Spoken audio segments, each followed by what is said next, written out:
చూసినట్టయితే నాకున్న ఇన్ఫర్మేషన్ మేరకు 2580 చిల్లర వార్డులలో పోటీ అయింది.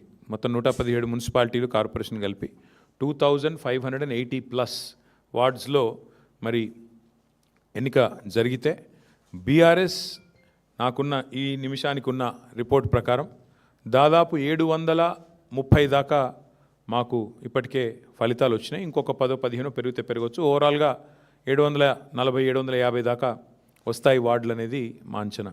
అంటే దాదాపుగా మీరు చూసుకున్నట్టయితే ఒక 30% పైగానే ఇక్కడ కూడా ఫలితాలు వచ్చినాయి. దానికంటే కూడా ముఖ్యంగా చాలా వీరోచితమైన పోరాటం. నిజంగా చెప్పాలంటే కొన్ని చోట్ల ఇవాళ అధికార పార్టీ తట్టుకోలేక ఇవాళ గద్వాలలో ఒక వార్డులో 4 సార్లు రీకౌంటింగ్ చేయించారు. అంటే కాంగ్రెస్ గెలిచేదాకా రీకౌంటింగ్ చేసి ఆఖరికి ఒక ఓటుతో గెలిచిందని చెప్పి అధికారులను అడ్డం పెట్టుకొని గద్వాలలో ఒక వార్డు నెగ్గే ప్రయత్నం చేసినారు. వర్ధనపేటలో ఈ నిమిషానికి మనం ఇక్కడ మాట్లాడుతున్నాం, అక్కడ ధర్నా నడుస్తుంది. మా కౌన్సిలర్లను ఎత్తుకొని పోయి గెలిచిన కాడ రీకౌంటింగ్ 4 సార్లు చేసి అక్కడ కూడా ఇదే ప్రయత్నం.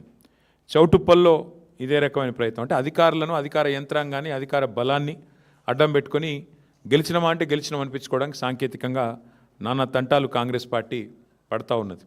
అయినప్పటికీ నాకున్న ఇన్ఫర్మేషన్ ప్రకారం మొత్తం 117 మొత్తం పట్టణాల్లో జరిగిన ఈ ఎన్నికల్లో మాకు ప్రత్యక్షంగా డైరెక్ట్గానే అంటే ఎవరి అవసరం లేకుండా నేరుగా దాదాపు 15 నుంచి 16 నేరుగా గెలుస్తున్నాము.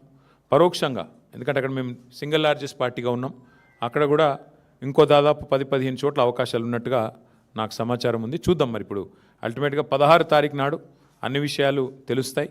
అయితే ఇక్కడ ఒక్క విషయం మాత్రం చెప్పాలి. నిన్ననే మా